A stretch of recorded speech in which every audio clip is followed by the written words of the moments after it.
Olá a todos. Eu gostaria de falar hoje sobre uma pesquisa da Universidade de São Paulo que foi noticiada no Universo Online, foi indicada pelo pessoal do canal e diz o seguinte, vamos lá, pesquisador da USP usa bactéria para criar tomate sem semente. O tomatão sem semente, esse cara aqui, olha que lindo esse tomate sem semente. Já pensou você pegando tomate desse aqui sem semente aqui, feito pela USP assim, ó, cortando ele e colocando numa saladinha? Sério, eu quase que eu vomitei na câmera agora. Uau, tá, já pensou? Cortar um tomate desse aqui, ó, e fazer ele na chapa assim, com orégano em cima, sem semente. Sério, se você quiser vomitar, você compra um tomate desse aqui, que só de cortar ele você já começa a dar uma certa repugnância, né? Tá louco, meu. Porque a notícia devia ser, você quer vomitar, você compra um tomate sem semente, bizarro, que você olha, meu Deus do céu, põe na boca pra comer, você tá louco, meu. Olha só, a matéria diz o seguinte: você é do tipo de pessoa que tira sementes do tomate para fazer um molho liso e gostoso? Seus problemas acabaram. Um biólogo brasileiro encontrou uma maneira de criar tomate sem semente. Uau! Para isso, o doutorando da USP, né, coloca o tomateiro em contato com uma bactéria durante 45 dias e depois desse prazo ele mata as bactérias com o uso de antibiótico. Já pensou? E a gente pensava que agrotóxico era o limite da loucura, não? Agora a gente tem o tomate com antibiótico. Uau, eu pensava que antibiótico só usava em animais, mas não, é verdade. Antibiótico vai matar bactérias. Se tem bactéria no tomate, você tem que jogar um antibiótico lá dentro. Pensou? Você mesmo envenena seu próprio tomate com uma bactéria para depois você mesmo matar ele com antibiótico, que é uma coisa extremamente horrível, para depois você mesmo comer. Ah, é verdade, quem produz isso não vai comer, ele vai vender para os outros, é verdade, sempre tem um otário no mundo. Mas assim, isso não importa muito, né? Sempre vai ter um otário no mundo, sempre vai ter uma pessoa que vai comer qualquer coisa, né? Eu não entendo, mas eu entendo algumas coisas dessa reportagem aqui. Nós estamos num período de uma guerra contra a semente, todas sementes produzidas pelo Criador. A semente humana, a semente das frutas, todas as sementes. Que tal uma melancia sem semente, hein? Que delícia! Vamos tirar a semente, a melancia é tão ruim, agora que a gente tirou a semente, a gente pode, né? Vocês já pensaram nisso? Tipo assim, a soja transgênica, o trigo transgênico, o milho transgênico. Por que isso? Então, assim, eu vou primeiro dar uma resposta técnica, ok? Resposta técnica. Então é basicamente o seguinte. Antigamente, uma pessoa viajava de um lugar, por exemplo, da Europa, ia para um lugar das Américas e ela queria plantar, por exemplo, abóbora, ok? E ela tinha lá umas sementes de abóbora. E ela plantava lá e não dava abóbora. Por quê? Porque o local era diferente, aquela planta não estava adaptada ao local, etc. Mas, às vezes a pessoa colocava tanta semente que uma ou outra abóbora, entre as milhares de abóboras plantadas, dava certo, nascia uma abóbora, entendeu? E aí o que acontecia? A pessoa pegava a semente dessa abóbora, tá? E plantava de novo. Essa abóbora que sobreviveu, obviamente, ela está, entre todas as sementes que existiam, que o cara plantou, essa era mais adaptada àquele solo, àquele clima, àquela condição. Talvez lá de onde ele veio, aquela semente nem germinaria, mas para onde ele foi, aquela foi a única semente que deu certo, ok? E aí o que acontece? A geração seguinte de abóboras vai produzir uma semente melhor para aquele solo, para aquele clima, para aquela região. E aí, se você fizer isso muitas vezes, você vai criar uma planta adaptada àquele solo, àquele clima, àquela região, aquelas pestes que tem ali e tudo mais. E você vai criar uma super planta, uma planta adaptada ao local, ok? Porém, as pessoas foram induzidas todas a irem para a cidade, ok? E deixou-se de ter essa criação que passa de pai para filho de sementes. Então, essas pessoas que produzem comida hoje, elas começaram a comprar sementes de grandes produtores de sementes, como a Monsanto. E o que acontece? A Monsanto produz a semente bem longe, às vezes, da terra de onde o cara tem a sua plantação. E aí, essa semente da Monsanto, ela não é adaptada ao local, ela vai sofrer com praga, ela vai sofrer com solo, ela vai sofrer com clima. E E o que o cara tinha que fazer é ter paciência de produzir muitas vezes até conseguir uma super planta. Só que nós não temos tempo, as pessoas não têm tempo, né? E cada vez tem menos tempo. Por quê? Porque todo mundo depende de dinheiro, todo mundo depende de um monte de coisa. Então o que as pessoas fazem? Elas vão lá e jogam defensivo agrícola, matam as pragas, matam tudo.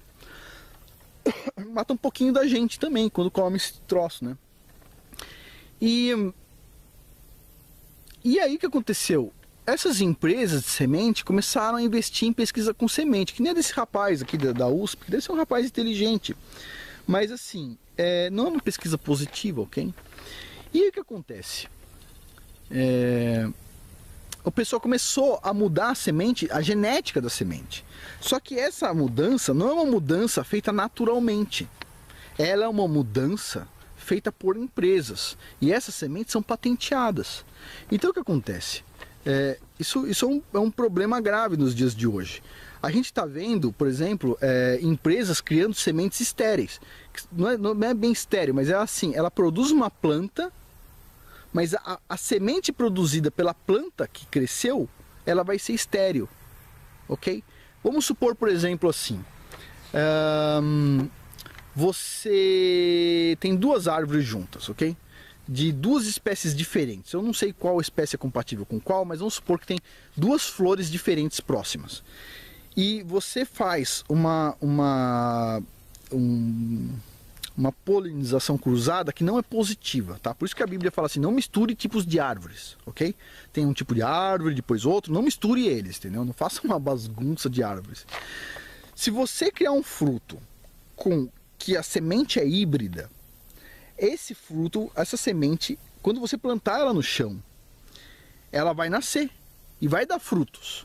Só que a semente desse fruto vai ser estéril. Então o cara consegue te vender uma semente, tá? Uma semente que vai crescer a planta, mas a semente que vai nascer daquela planta é estéril. Então a gente está destruindo todas as sementes hoje em dia. Todas as sementes. É por isso que tem muitos governos guardando sementes naqueles bancos de sementes que ficam no Ártico, ficam em alguns lugares. Para quê?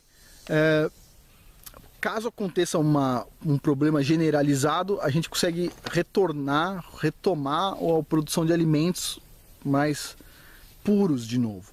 Eu acho assim, a gente não deveria deixar chegar a esse ponto, mas nem de jeito nenhum. Devia ser totalmente proibido mexer com genética de semente. Mas aí não vai ter comida para todo mundo. Desculpa, cara, desculpa. Sério, alguém acha que tirar a semente do tomate é porque não vai ter comida para todo mundo? A produção por estaqueamento, que é o que ele sugere aqui no trabalho, ela é muito pior do que a produção por semente. Ele diz, mas o estaqueamento é positivo. Beleza. Só que assim, o estaqueamento, você não consegue ter a variedade genética que tem na semente. Então se você muda a estaca, por exemplo, de São Paulo, o estaqueamento, a planta feita por estaqueamento, de São Paulo para o Nordeste, talvez você não consiga adaptar a planta. Enquanto que se você pegar um tomate de São Paulo, tirar a semente e plantar no Nordeste, talvez nasça poucas plantas, sobrevivam poucas, mas depois de algumas gerações plantando as que sobraram, você vai ter uma semente adaptada ao local. Percebe? Então assim, a gente tem que tomar muito cuidado. Para mim esse tipo de pesquisa aqui tem um pouco de sadismo, tá? A gente tem que tomar muito cuidado com esse tipo de pesquisa. Eu penso que a universidade deveria respeitar mais o dinheiro público, tá? Como respeitar o dinheiro público? Você pega uma pesquisa dessa aqui que é um pouco polêmica e pergunta, chama 10 anciãos ou pessoas, 20, 100 pessoas que tem um pouco de pensamento, não precisa ser uma pessoa assim com alto nível escolar, pelo contrário. E pergunta, o que você acha de a gente investir 300 mil reais para produzir um tomate sem semente? O que você acha? Com base em bactérias. A gente vai colocar um antibiótico lá dentro. O que vocês acham? Sabe? A gente deveria consultar mais as pessoas antes de fazer determinado tipo de pesquisa.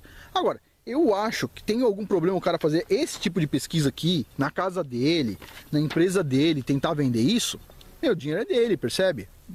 É errado, mas, é assim, é um errado que eu não tô pagando, percebe? Eu não tô pagando para fazer uma coisa que eu não concordo, percebe? A população não está pegando o dinheiro dela, que podia estar indo para várias coisas interessantes e colocando nesse tipo de pesquisa. Está indo lá uma empresa sacana fazendo isso. Beleza, empresas sacanas sempre tem, sempre vão ter. A maioria das empresas, como eu costumo dizer aqui nesse canal, são muito boas e são pequenas e médias empresas. Empresas gigantes sempre tem problema por trás, ok? Algumas não, mas são raros os casos, tá bom? Bom, por hoje é isso, comentário sobre a semente. Esse tomate aqui, já pensou na gôndola? Lá na gôndola do supermercado, lá, olha, tomate, teu tomate de 5 reais, o de 7 reais e o de 100 reais. Mas não é 100 reais que você paga, o cara te paga 100 reais pra levar o tomate. Porque, meu, sério, precisa ter coragem de comer esse tomate, hein?